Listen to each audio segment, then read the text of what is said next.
Olá, seres iluminados! Eu espero que todos estejam bem. Eu sou a Eliângela, mais conhecida como Eli, e esse é o último vídeo da série Minha Jornada da Igreja para o Mundo, do Mundo para a Igreja. Então aqui eu vou contar para vocês a fase adulta, que foi o momento em que eu saí do mundo para voltar para a igreja. A fase dos 21 aos 28 anos de idade foi um período bastante turbulento da minha vida, muito complicado mesmo e de muita intensidade, de tristeza, alegria, eram turbilhões de emoções que eu não conseguia administrar. Meu casamento não estava indo bem, eu já não gostava tanto dele quanto no início da relação e a gente brigava demais. E eu era uma péssima esposa, né? Brigava por tudo, não sabia conversar, não sabia resolver as coisas sem partir para a briga. Então, contra a vontade dele, nos divorciamos. Foi uma separação bastante difícil, tanto para mim quanto para ele, para a família também. Para quem já se divorciou, imagina aí que não é fácil.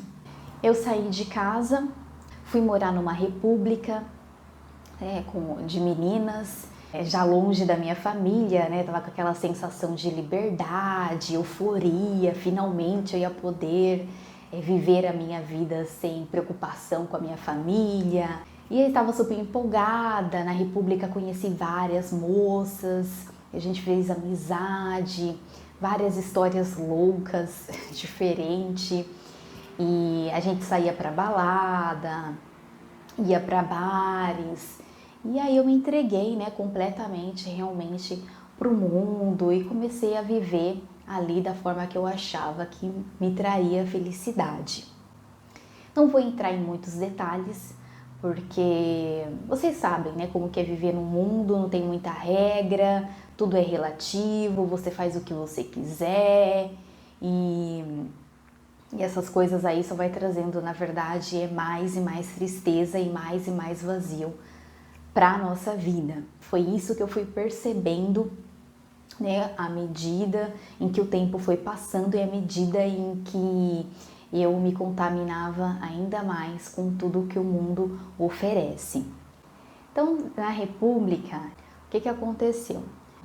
Vim a descobrir que a mulher, a dona da casa, era estelionatária e que a casa estava indo para leilão. E aí as meninas chamaram ela, as meninas descobriram pela internet, uma das meninas moradoras lá da República, aí chamaram ela para conversar e ela não queria dar muita satisfação pra gente, e todo mundo naquela preocupação, de como é que seria, que a gente teria que buscar outros lugares para morar e tudo mais. E aí nessa época eu já estava namorando com meu atual esposo. E aí eu contei para ele o que estava acontecendo. E aí ele pegou e falou: vem morar comigo.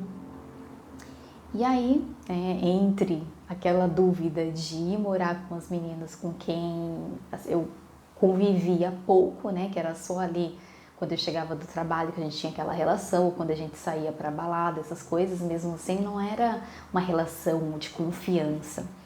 Então eu decidi vir morar com o meu atual esposo. A nossa relação, do casamento também não foi fácil, foi bastante difícil, porque como eu falei para vocês, eu era uma pessoa que era muito difícil de conviver e tinha aquela ânsia, de balada, de querer curtir, não estava preparada para novamente estar numa relação. Então a gente teve várias brigas no começo do relacionamento, Tem gente que fala que o casamento, o primeiro ano só lua de mel, Só que pra mim não foi assim, não. Foi de bastante brigas, e aí qualquer coisinha eu falava: eu vou embora, vou pegar minhas coisas, vou separar. Olha, muito difícil, viu? Se perguntar pra mim, olha, casaria com você? Jamais, jamais, que a pessoa aqui não era fácil, gente.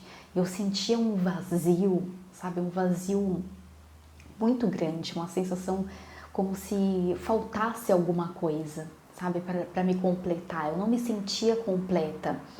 Eu achava que no casamento, encontrando uma pessoa, me casando, né, ela me completaria. E não, eu vi que nem na nova relação eu me sentia completa, nem trabalhando, mudando de emprego, né? Depois do telemarketing eu fui trabalhar numa empresa de desenvolvimento de software e também não me sentia completa. E aí ia para os bares, às vezes saía com as amigas do trabalho para barzinhos e também ainda aquela sensação de vazio, parece que ela aumentava, né? Parece não, aumentava cada vez mais, a angústia.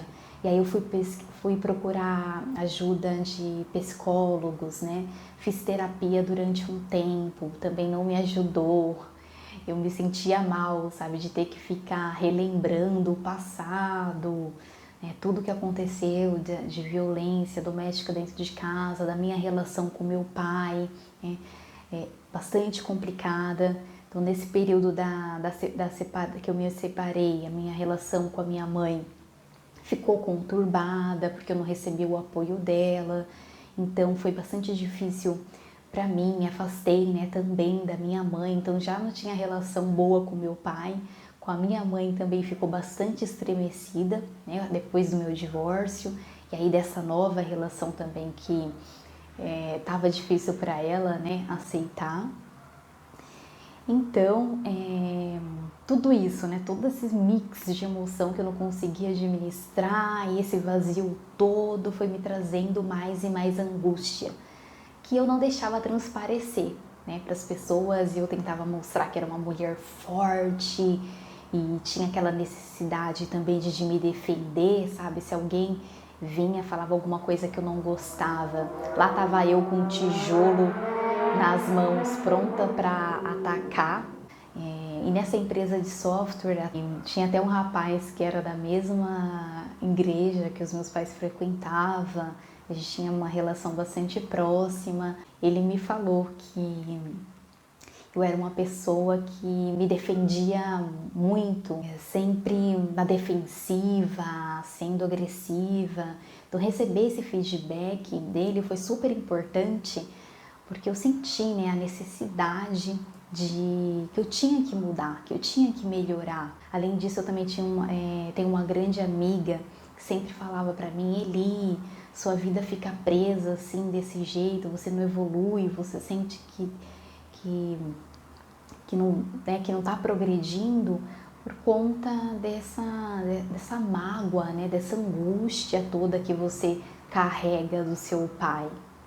E conversando com ela sobre isso, né, ela me alertando, falando sobre os pontos que eu precisava melhorar, isso reacendeu, né, dentro de mim a necessidade de perdoar o meu pai.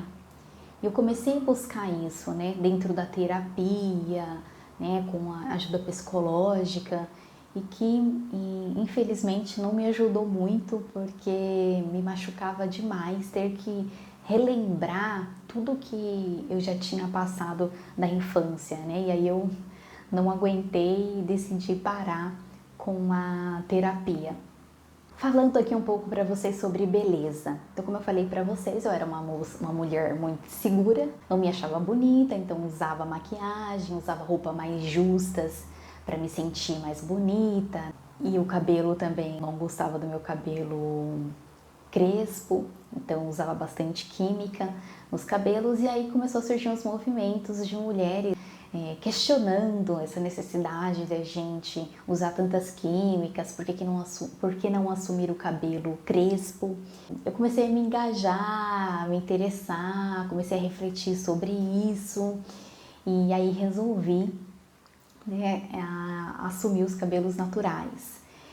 Nessa época eu ainda pintava o cabelo, porque desde os 13 anos começou a nascer os fios brancos e, nossa, eu fiquei muito feliz com isso. Vou fazer um vídeo especial só para falar sobre como foi esse processo de assumir o cabelo natural. Comecei a ir em eventos também de feminismo, comecei a achar interessante. Eu lembro que no primeiro evento que eu fui de feminismo, eu não gostei, não me senti acolhida. E aí também comecei algumas pautas, né, do feminismo, eu não concordava, então teve também esse momento assim de reflexão, né, em que eu falava, eu sou feminista ou eu não sou feminista, porque tem coisas que eu não concordo. E então todas essas questões assim afloraram, né, e com a minha participação nesses eventos eu percebi que eu não me sentia, né, não, sabe quando você vai para um lugar e você não se sente, não se encaixa, sabe, parece que você não se encaixa naquele lugar. Essa foi o meu sentimento quando eu fui a esse evento de feminismo. E aí resolvi, não sou feminista, depois, não sou feminista coisa nenhuma, né, discordo de várias coisas, e não quero mais saber disso não.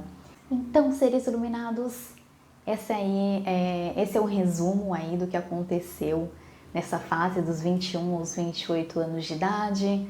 Vocês conseguem perceber aí que eu estava bastante angustiada, né, nessa fase, uma pessoa muito inconstante, insegura, não sabia como fazer a gestão, né, da emoção, dificuldade de aceitar feedback, né, mas também foi um momento também de bastante aprendizado, em que eu consegui com meus colegas perceber os meus pontos negativos, né, comecei a procurar ajuda psicológica, fiz terapia.